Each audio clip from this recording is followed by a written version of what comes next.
the path. Welcome. Welcome to the first day of the rest of your life. Okay, we're going to start off like that. All right, yes. Here we are. Here we are. Where am I at? I'm at Rhythmia. I'm at Rhythmia. Wow, what an amazing place. What an amazing place. So I usually spend the first minute or so of the talk kind of recapping the week, what's going on, giving you a sense of Rhythmia. As we start to build a little traffic and people start to come on, and then I can kind of get into the main meat of the talk, because I'm really excited to share with you this model of unconscious competence, right? But in the meantime, let me tell you a little bit, before I get to that, let me tell you about Rhythmia and what's going on. We have Giovanni Bartolomeo here this week, who's a wonderful friend and breathwork coach, so much more. But we did some amazing breath work this week with Gio, and it really helps to go into the ceremony. We did an ice bath. We did some Wim Hof breath work and did an ice bath before ceremony. Really, really cool. So much transformation, so much transformation. And this week, I got to be more connected with the group than usual, because I'm teaching a lot of the classes this week. And it's been such an honor to watch people's movement on just a different level, right? Because I'm in class with them like every day, and to see it and to just witness what's happening here, this expansion, this releasing of old stories. And they all boil down to something like, I'm not enough, I'm not safe, I don't belong. It's some iteration of that. I'm not enough, like it happens for everybody but me. I don't belong. It's not, I don't fit in here. I'm not liked. I'm not loved. I'm ugly. I'm fat, blah, blah, blah. All boils down to I don't belong, right? It all boils down to one of those three. Maybe there might be one or two more, but basically I don't belong. I'm not safe. I'm not enough. One of those three stories is what happened to us before the age of 7. Something happened.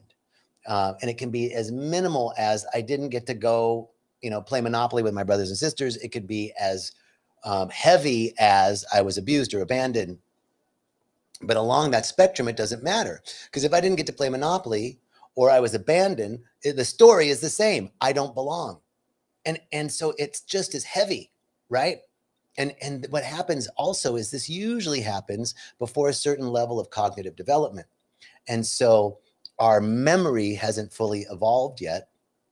Our capacity to remember in words and pictures hasn't evolved. And so the amygdala, which is like the reptilian brain, records those early memories before we can remember, but records those early memories in the amygdala as emotion.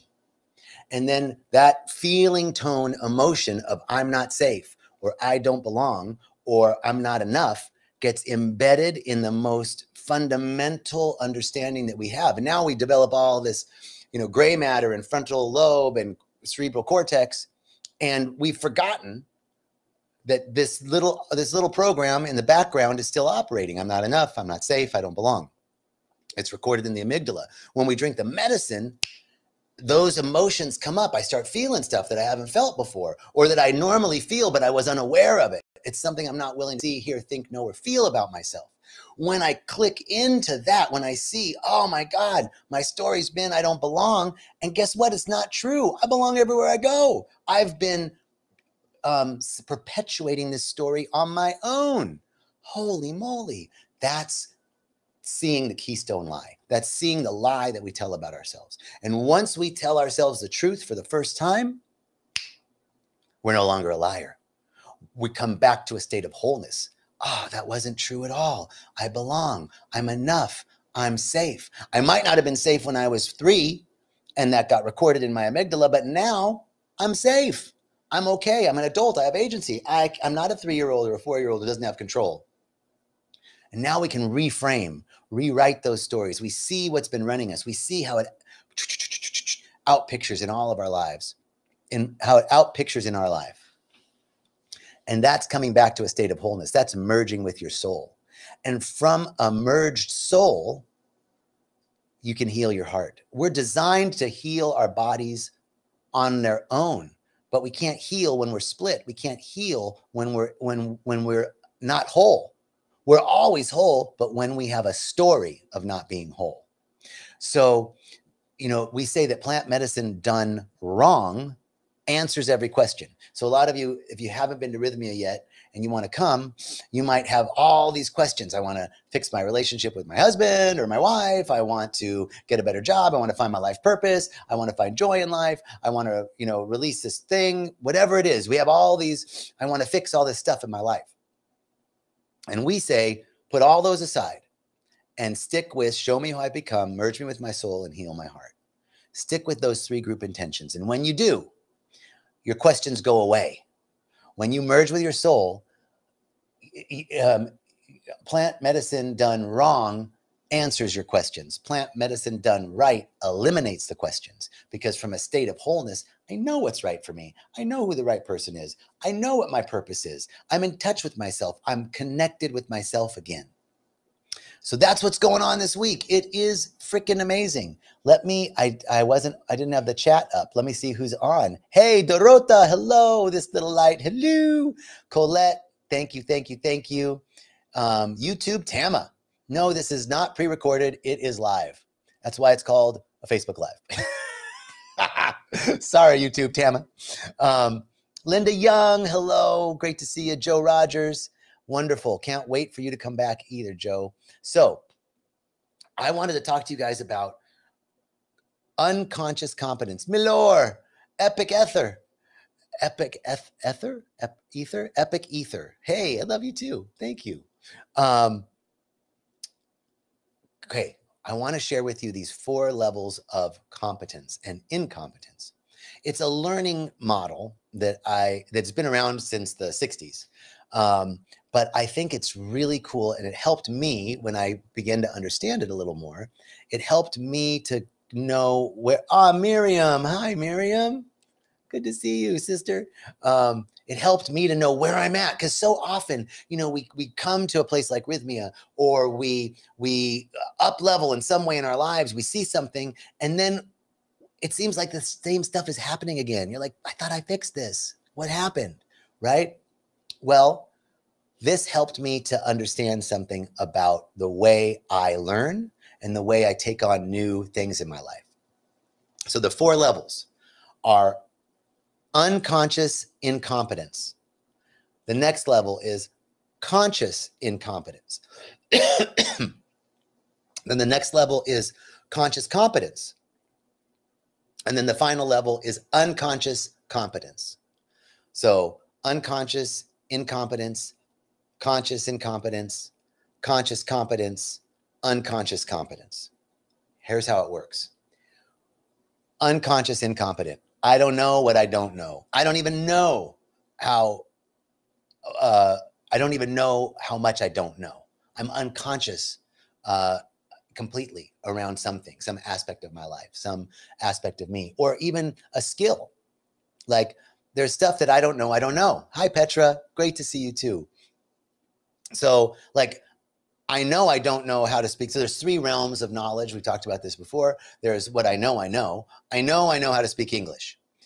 I know I don't know. So there's what I know. There's what I know I don't know. And there's what I don't know I don't know.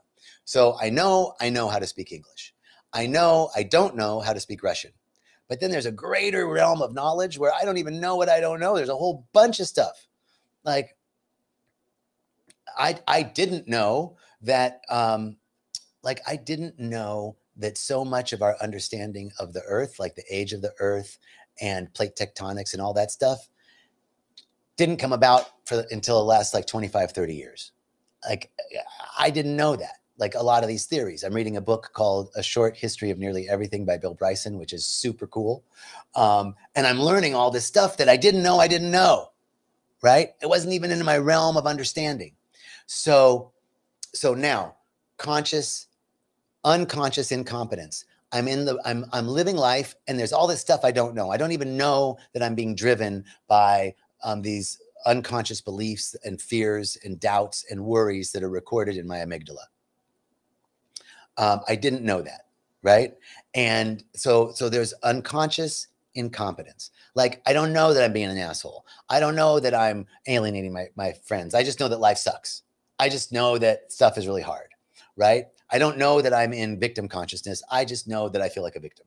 I know that everything's happening to me, and it's not, and it's not my fault. It's something outside of me. There's unconscious incompetence. So let's say I'm learning, I didn't know about all this stuff with science. So there's the realm of unconscious incompetence. Then I'm learning. Then I learned something about science. Oh, all this information about plate tectonics and the age of the earth and the age of the universe and all that came out recently within the last 30 years. I didn't know that.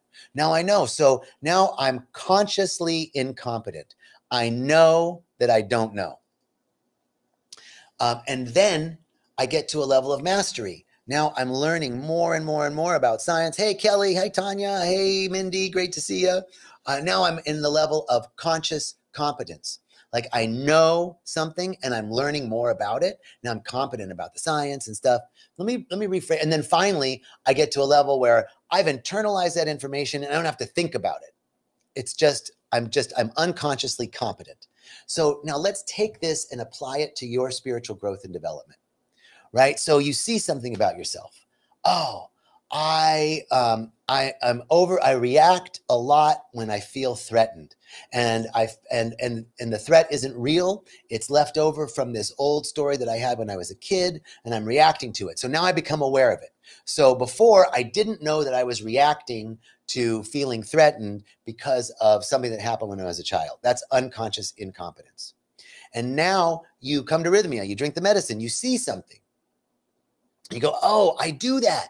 I react from a place of fear when I feel threatened because it makes me feel like I did when I was, afraid because my father was drunk, right? Whatever. And I didn't know I was reacting based on that old story. Now I know, but I keep doing it. Right? Like, I'm conscious of it, but I keep oh man, I reacted again. Oh man, I did it. I saw it and I still do it. We get to that point and a lot of us give up. We're like, oh, I'm a loser, right? But with this model of the 4 steps of learning, I can locate myself. Oh, I'm just at a level of unconscious or of conscious incompetence. I'm conscious that I'm doing this, but I haven't got the skill level up enough to know how to not do it. Right? But I'm aware that I'm doing it. So that's conscious incompetence. And then after a while, we keep working on it. We're meditating, we're praying, we're communing with we're having fellowship. We might be going to a spiritual center. I'm doing my breath work. I'm doing yoga. I'm taking care of my body. I'm doing all this stuff. And pretty soon I'm less reactive. I don't react as much. Now I'm at conscious competence.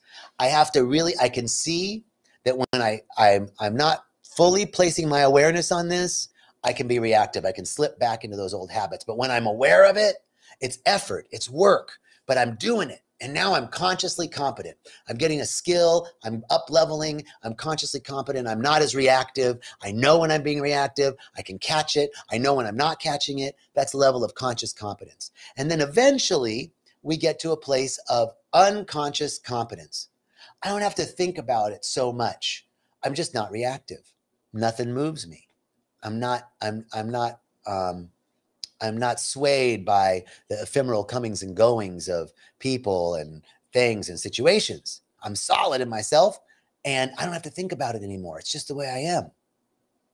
I know for me, when I have the insight, oh, I didn't realize I was doing that. And when I'm at the level of conscious incompetence, I think that I should be unconsciously competent, right? And then I get pissed at myself. I'm not there.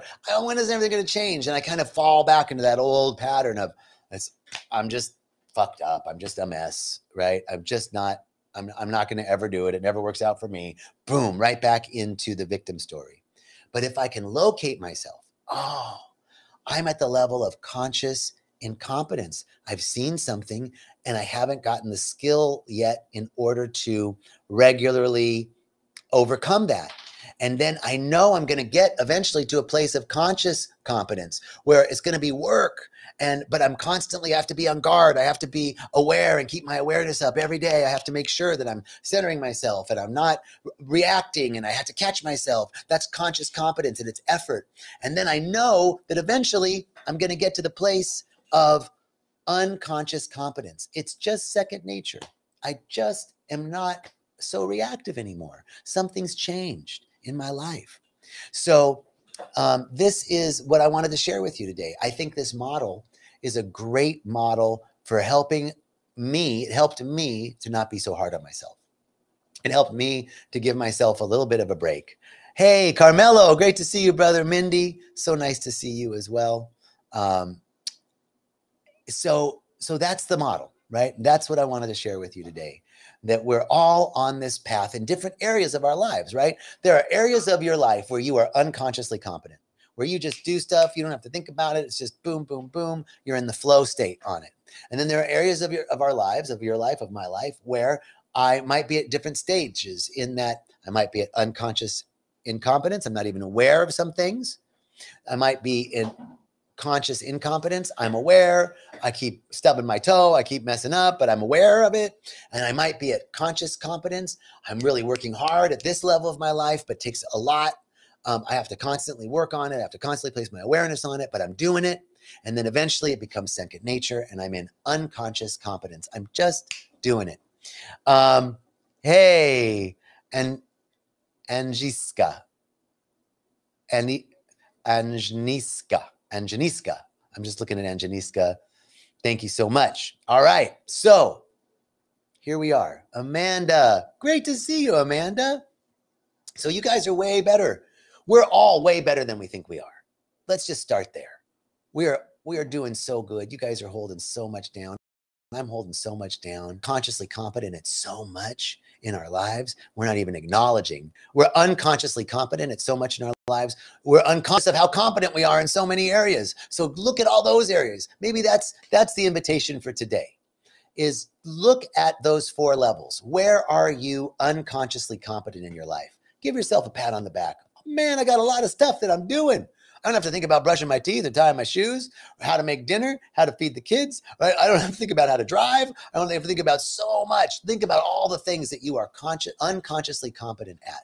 And then you can think about how long it took you to tie your shoes and drive a car and learn how to make dinner and all that stuff, right? Now we can give ourselves a break. We can believe, we can be a little bit more gentle with ourselves.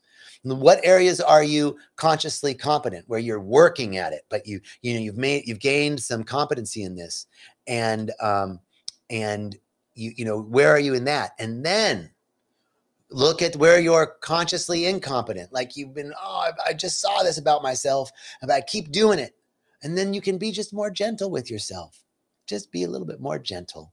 Linda Young says, Linda Young Thomas says, Rhythmia showed me how perfect everything is. When I'm triggered, I simply say, that is perfect. Beautiful. Now, I want to offer something on that, Linda. Like there's something that we do called spiritual bypass, right? Where it's like, everything's going to hell in a handbasket and you're like, everything's fine. I do it. Everything's fine. Everything's fine. But I don't feel like everything's fine, right? So when I simply say that's perfect, and I know you're doing this, Linda, because I know the work you did at Rhythmia, but for everyone, just to bring into our awareness that when I say that's perfect, I'm not just like denying what's so. What I'm saying is that I know that everything is unfolding for me. Nothing's happening to me. Everything is happening for me. That there's either a lesson or a blessing in this experience. And that everything is happening for my growth. It's either pushing me by pain or pulling me by a vision. I'm either pushed by pain or pulled by a vision. That's a wonderful phrase from Reverend Michael. I want to acknowledge my teacher. So when I say that's perfect, there's a deep realization that even though I can't see it now, there's some good seeking to emerge. I can't see it, but there's some good seeking to emerge. And I can trust in that because I've had experience of that in my life. I can look back and see there's lots of things that I lived through, that I grew through, And I didn't go through them. I grow through them, right? If there are lots of things that I grew through in life that in the beginning, if I would have known what was on the other, I wouldn't have wanted to go through it. Like Jesus says, let this bitter cup pass from my lips. I don't want to do this, right? But on the other side, resurrection. On the other side, redemption. On the other side, whew, I'm light. I'm beyond all of the shit of this world, right? Why are you looking for the living among the dead, baby? So, so when I say that's perfect, it's not denying what's so. When someone's sick and I say there's a perfection within you, I'm not denying that they're sick. I'm saying that that even though the physical appearance is sick, that is an appearance of a previously held thought. And I know that something always is seeking to emerge. That every system in nature and in every biological system, every physical system seeks homeostasis. Every system seeks balance, order, and harmony. So I know that my friend who's sick, her body is seeking homeostasis. It is seeking order, harmony, and balance. It is seeking perfection. So rather than getting caught up in the circumstance, and I don't want to deny the circumstance, I want to be neutral. I want to say, this is what's so. And I know something wonderful is emerging. I know that there's a blueprint of health and perfection at the center of every cell of my friend's body. And therefore, that is what is revealing itself. The healing isn't changing anything. The healing is revealing the inherent truth that we're perfect, whole, and complete. The inherent truth that there's a divine blueprint of perfection at the center of every atom of my body. And that I am open and available to bring myself into alignment with the unerring order, harmony, balance of the universe. So I'm not denying the current situation, but I'm holding a vision for what is possible. That's the key. I'm not denying the current situation. I'm holding a vision for what's possible. I'm going to end on this note. Harriet Tubman. Y'all know Harriet Tubman as the Underground Railroad, moving enslaved men and women that were forced to work and give up their lives and to be bred for profit, right? So Harriet Tubman escaped slavery and then went back into slave territory to free other slaves. And she said, I could have freed so many more people, but they didn't think it was possible. How often have we left ourselves enchained because we didn't think our freedom was possible? We didn't think our healing was possible. We didn't think our joy was possible. We didn't even think it was possible. We couldn't even have the faith of a mustard seed, just a little bit of what's seeking to emerge. Because right now, in the present moment, infinite possibilities exist. Infinite potential, infinite possibility, and it's only right here, right now. It's not in the future, it's not in the past, it's right now. All we have is now. So, when I am not denying the current circumstance, but holding the possibility of the future, I have to at least believe it's possible that my friend can heal. I have to at least believe it's possible that I can be happy. I have to at least believe it's possible that I can be abundant and prosperous. If I don't even believe it's possible, it's not possible. But if I at least have the faith of a mustard seed that it's possible, that's where transformation emerges. That is alchemy. What is alchemy? Well, the old, mystical occult alchemy is that you can transmute base metals of lead into gold, into precious metals. And to do that, you have to have a little bit of gold to transmute the lead into a precious metal. So that's what we're doing. We're doing our spiritual alchemy. So there's the heavy leaden situation. I'm not enough. I'm not prosperous. There's illness. Something's triggering me, right? That situation, heavy, leaden, full of fear, doubt, worry, lack, limitation, not enoughness. And now I hold the possibility, the faith of a mustard seed. I hold the possibility that I can be free. I hold the possibility that I can be healthy. I hold the possibility that I have health and wealth and abundance and prosperity and joy and love and order and harmony and balance and excellence and creativity. I hold the possibility.